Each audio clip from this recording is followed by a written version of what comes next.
Hello আমার প্রাণের প্রিয় মিষ্টি বন্ধুরা, কেমন আছো তোমরা? আশা করি সকলেই অনেক ভালো আছো। আর ভালো থাকারই কথা, কারণ তোমরা আমার গল্প শুনে যে মজা পাও তাতে সবাই অনেক ভালো আছো। বন্ধুরা, আর বেশি কথা না বলে চলুন শুরু করি আজকের ভিডিও। তুমি তো আজ অনেক ক্লান্ত, চলো আমি তোমার মাথায় তেল মালিশ করে দিই, বললেন চাচি। তার নরম হাত যখন আমার চুলে আলতো করে ঘুরছিল, আমার মনে এক অন্যরকম অনুভূতি হচ্ছিল। কিছুক্ষণ পর তার হাত আমার পিঠের দিকে নামল। পায়েল চাচি সবসময় নিজের কাজে ব্যস্ত থাকতেন, তাই আমার জন্য এমন কিছু করার সুযোগ খুব একটা পেতেন না। কিন্তু সেদিন রাতে চাচি নিজের হাতে আমার মাথায় তেল মালিশ করছিলেন।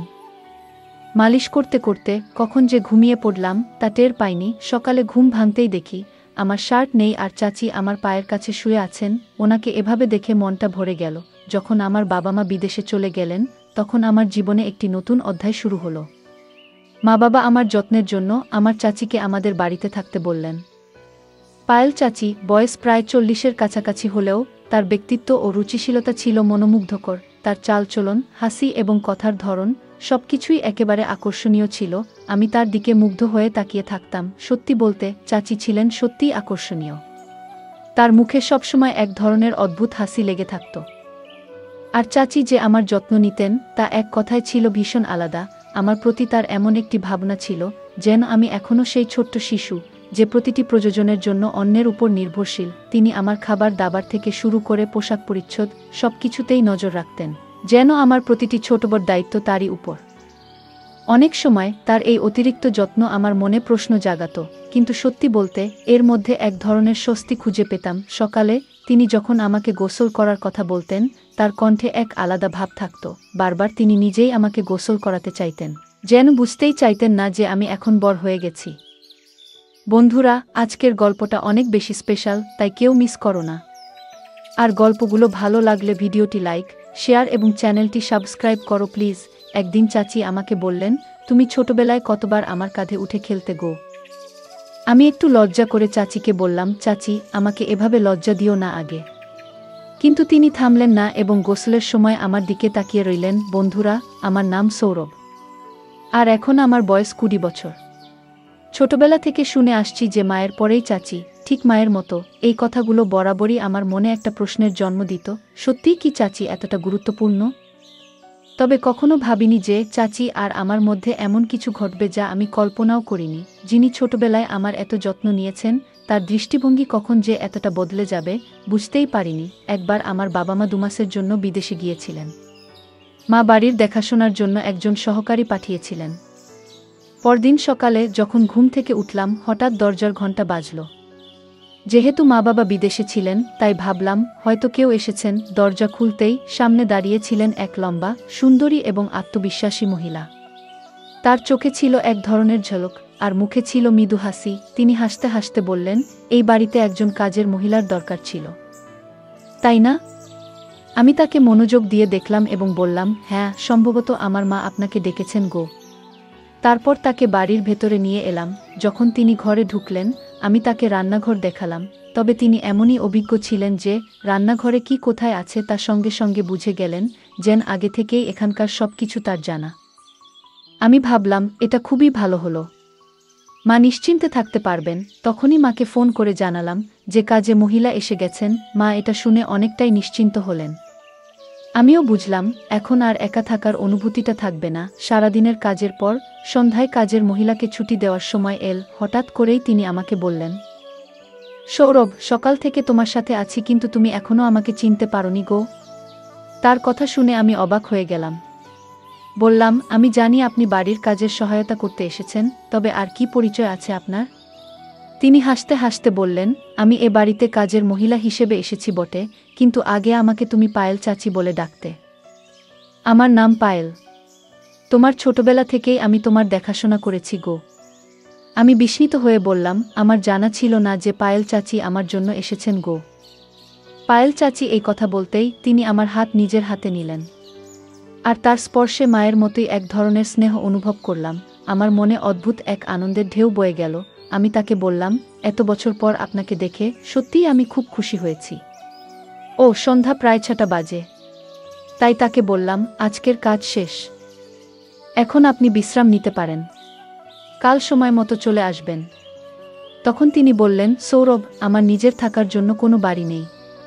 তুমি যদি আমার বেতনের কিছুটা কমাও তাও সমস্যা নেই, তবে যদি তোমাদের বাড়িতে একটি ঘরে থাকতে পারি তাহলে ভালো হয় কি? আমি সঙ্গে সঙ্গে মাকে ফোন করে সব জানালাম। মা বললেন, আমাদের বাড়িতে তো একটি ঘর খালি আছে, ওটা তাকে দিয়ে দাও। ও থাকলে তোমার কোনো প্রয়োজন মুহূর্তেই পূরণ করবে, তোমার ছোটখাট কাজে সাহায্য করবে। মায়ের কথা শুনে আমি তাকে সেই ঘরটি থাকার জন্য দিলাম। তিনি সঙ্গে কোনো পোশাক আনেননি, তাই মায়ের কিছু পুরনো শাড়ি তাকে দিলাম এবং মায়ের ঘরে পোশাক পাল্টানোর কথা বললাম। আমি বাইরে চলে এলাম। প্রায় 10 মিনিট পরে আমি মায়ের ঘরে গেলাম, কারণ আমার ফোনের চার্জার দরকার ছিল। তবে ভুলে গিয়েছিলাম যে চাচি তখন ঘরেই ছিলেন। আমি দেখলাম চাচি পোশাক পরিবর্তন করছেন। লজ্জায় তাড়াতাড়ি চোখ বন্ধ করে ফেললাম, কিন্তু চাচি যেন এতে কোনো সংকোচ অনুভব করলেন না, বরং বললেন, সৌরভ, এসো এখানে বসো আর বলতো, তোমার মায়ের এই শাড়ি আমার উপর কেমন লাগছে গো? তার পোশাক পরিবর্তনের মধ্যেও তিনি আমাকে সামনে বসতে ডাকছিলেন, কিন্তু আমার মনে হলো এটা ঠিক নয়। চাচি দেখতে অত্যন্ত সুন্দর ছিলেন। বয়স প্রায় 40 হলেও তার শরীর ও চেহারা বয়সের চেয়ে অনেক কম মনে হতো। কিছুক্ষণ পরে তিনি মায়ের শাড়ি পরে ঘর থেকে বেরিয়ে এলেন। আর পুরনো শাড়িতেও তাকে চমৎকার দেখাচ্ছিল। এইভাবে কদিন কেটে গেল। পায়েল চাচি প্রায় 10 দিন ধরে আমাদের বাড়ির কাজ দেখাশোনা করছিলেন। একদিন তিনি আমার ছোটবেলার অনেক স্মৃতি শোনালেন। সেসব শুনে আমি যেন নিজের শৈশবে ফিরে গেলাম। সেই ছোট্ট ছেলেটা যে সবসময় মোবাইলে ব্যস্ত থাকত, এবার নিজেই সে শৈশবের কথা ভাবতে লাগল। চাচি মাঝে মাঝে আমাকে বেশ বিভ্রান্ত করতেন। কয়েকদিন পর হঠাৎই একদিন বললেন, সৌরভ, আজ তোমাকে আমি নিজ হাতে গোসল করিয়ে দেব গো। আমি বারবার না করলেও তিনি হাসি মুখে গোসল করানোর জন্য জেদ করছিলেন। তার কথায় রাজি হয়ে শাওয়ার নিয়ে বের হলাম। দেখলাম চাচি আমার ঘরে বসে আছেন। তিনি বললেন, তুমি আমার হাতে গোসল করনি, কিন্তু এখন আমি তোমার ভেজা চুল মুছে দিতে চাই গো। আমি মাথা নিচু করে তোয়ালে দিলাম এবং তার সামনে বসলাম। চাচি স্নেহভরা হাতে আমার চুল মুছে দিতে লাগলেন। আমি চাচিকে পরিবারের সদস্যের মতোই মনে করতাম, তাই স্বাভাবিকভাবেই তার সাথে মিশতাম। বলেছিলাম, এই ঘরটাকে নিজের ঘর মনে করবেন। আমার কথা তিনি মনোযোগ দিয়ে শুনলেন এবং আমাদের বাড়িতে এমনভাবে থাকতে শুরু করলেন যেন এটি তার নিজেরই ঘর। এক সন্ধ্যায় আমি বন্ধুদের সঙ্গে এক জন্মদিনের পার্টিতে যাচ্ছিলাম। তখন চাচি আমাকে জিজ্ঞেস করলেন, কোথায় যাচ্ছ? আমি বললাম, একটা পার্টিতে যাচ্ছি গো। তখন তিনি বললেন, তুমি আমাকে পরিবারের অংশ বলো, কিন্তু একাই চলে যাচ্ছ, কখনো আমাকে কোথাও নিয়ে যাওনি গো। আমি বললাম, ঠিক আছে, আমি আপনাকে নিয়ে যেতে রাজি আছি, তবে আধুনিক পরিবেশে মানিয়ে নিতে পারবেন তো? তিনি সম্মতি দিলেন। আমি বললাম, মায়ের ঘর থেকে ভালো একটা শাড়ি পরে প্রস্তুত হয়ে আসুন গো। পার্টিতে যখন পৌঁছালাম তখন আমার বন্ধুরা তাকে দেখে ভেবেছিল তিনি আমার বান্ধবী। চাচি এমনই উপস্থিতির অধিকারী ছিলেন যে সবাই ধরে নিয়েছিল তিনি আমার সঙ্গী। চাচি হেসে হেসে বন্ধুদের বললেন, আমি সৌরভের বন্ধু গো। পরে আমি চাচিকে জিজ্ঞাসা করলাম, এভাবে পরিচয় দিলেন কেন? তিনি মুচকি হেসে বললেন, তোমার বন্ধুরা যা ভেবেছে তা দেখে তোমার মুখ দেখার মতোই ছিল। আমি হেসে বললাম, মাফ চাওয়ার কিছু নেই, ঠিকই করেছেন গো। সেদিন রাতেই চাচি আমার ঘরে এসে বললেন, তুমি অনেক ক্লান্ত হয়ে পড়েছ, আজ তোমার মাথায় তেলের মালিশ করে দিই গো। তার স্নেহমাখা হাত যখন আমার চুলে ঘুরতে লাগলো, আমার গায়ে কাটা দিয়ে উঠল। তারপরে আস্তে আস্তে তার হাত আমার পিঠে চলে গেল। মা সবসময় ব্যস্ত থাকতেন, তাই এভাবে তেল মালিশ করে দেওয়ার সময় তার পক্ষে পাওয়া সম্ভব ছিল না। মনে পড়ে না কবে মা শেষবার আমার মাথায় তেল মেখে দিয়েছিলেন। পায়েল চাচিও সাধারণত এতটা সময় দিতে পারতেন না, কিন্তু সেদিন রাতে তিনি নিজের হাতে আমার মাথায় তেল মালিশ করছিলেন। মালিশের আরাম পেয়ে কখন যে গভীর ঘুমে তলিয়ে গিয়েছিলাম বুঝতেই পারিনি। পরদিন সকালে ঘুম থেকে উঠে দেখি পায়েল চাচি আমার পায়ের কাছে শুয়ে আছেন। তাকে জাগিয়ে হেসে বললাম, তুমি আমার পায়ের কাছে কি করছো? চাচি মুচকি হেসে বললেন, গত রাতে তোমাকে মালিশ করতে করতে আমারও ঘুম চলে এসেছিল গো। সকালে চাচি হঠাৎ আমাকে একটা প্রশ্ন করলেন যা আমাকে ভাবিয়ে তুল। তিনি বললেন, গত রাতে যখন তোমার কাঁধে হাত রেখেছিলাম তুমি এত তাড়াতাড়ি ঘুমিয়ে পড়লে, তোমার মা কি কখনো তোমার মাথায় মালিশ করতেন না? আমি সরাসরি কিছু বলিনি, কারণ জানতাম মা সবসময় তার কাজ নিয়ে ব্যস্ত থাকেন। তাই পরিবর্তে বললাম, না না, আমার মা সবসময় আমার যত্ন নেন, এমন কিছু নয়। পায়েল হেসে মাথা নাড়লেন এবং বাইরে চলে গেলেন। এরপর আমরা দুজন একসঙ্গে নাস্তার টেবিলে বসলাম। ঠিক তখনই কলিং বেল বেজে উঠল। দেখি মা এবং বাবা দুজনেই বাড়ি ফিরে এসেছেন। তাদের দেখে আমি খুব খুশি হলাম। বাড়িতে ঢুকতেই দেখলাম বাবার দৃষ্টি পায়েল চাচির উপর আটকে আছে, যেন তিনি তাকে নতুনভাবে দেখছেন। পায়েল সেদিন এত সুন্দর লাগছিলেন যে বাবার দৃষ্টি তার উপর থেকে সরছেই না। বাবার মনোযোগ অন্যদিকে ফেরাতে আমি কাছে গিয়ে তাকে আলিঙ্গন করলাম। মা পায়েলকে ভালোভাবেই চিনতেন, তাই মা পায়েলকে আলিঙ্গন করলেন। সেদিন রাতে খাবারের সময় দেখলাম বাবা আবারও পায়েলের দিকে অন্যরকমভাবে তাকিয়ে আছেন। কেন তিনি তাকে এত মনোযোগ দিয়ে দেখছেন তা বুঝতে পারছিলাম না। তবে বাবার এভাবে তাকানো আমার একটু অস্বস্তি হচ্ছিল। রাতের খাবার শেষে বাবা তার ঘরে চলে গেলেন, আর পায়েল রান্নাঘর পরিষ্কার করছিলেন। কাজ শেষ করে তিনিও তার ঘরে চলে গেলেন। কিছুক্ষণ পর আমি তার ঘরে গেলাম, কারণ সেদিন আমাদের মধ্যে কিছু কথা হয়নি। আমাকে হঠাৎ দেখে পায়েল একটু অবাক হয়ে গেলেন। আমি হাসতে হাসতে বললাম, এত অবাক হওয়ার কি আছে? আমি তো তোমার সৌরভ গো। পায়েল মুচকি হেসে বললেন, তুমি এত চুপি সারে এলে যে একটু ঘাবড়ে গিয়েছিলাম। কিছু দরকার ছিল? আমি বললাম, না পায়েল, বিশেষ কিছু দরকার ছিল না। সেদিন তেমন কথা বলা হয়নি, তাই ভাবলাম একটু দেখা করে যাই গু। পায়েল হেসে বললেন, ঠিক আছে, যখনই দরকার পড়ে আমাকে ফোন করো। আমি তোমার জন্যই এখানে আছি ইউ। তার কথায় আমি হেসে দিলাম। তারপর ঘর থেকে বেরিয়ে এলাম। পরদিন সকাল হয়ে গেল। সকাল 10টা বাজলেও নাস্তা তৈরি ছিল না। সাধারণত পায়েল প্রতিদিন সকাল 8টায় আমার জন্য নাস্তা নিয়ে আসেন, কিন্তু আজ 9টা পেরিয়েও কিছু আনেননি। তখন আমি রান্নাঘরে গেলাম দেখতে কি হচ্ছে। সেখানে গিয়ে দেখলাম পায়েল মাথা নিচু করে চুপচাপ দাঁড়িয়ে আছেন, যেন গভীর চিন্তায় ডুবে আছেন। আমি অবাক হয়ে জিজ্ঞেস করলাম, কি হয়েছে পায়েল? ধীরে ধীরে বললেন, তোমার বাবা। ঠিক তখনই বাবা রান্নাঘরে ঢুকে পড়লেন। পায়েল তার মুখ আমার দিক থেকে সরিয়ে নিলেন। গতকাল থেকেই বাবা পায়েলের দিকে অন্যরকমভাবে তাকাচ্ছিলেন, যা আমার নজর এড়ায়নি। পায়েল কেবল আমার আত্মীয় নন, তিনি আমার খুব কাছের একজন বন্ধু হয়ে উঠেছেন, এবং আমি তার সাথে এমন আচরণ সহ্য করতে পারছি না।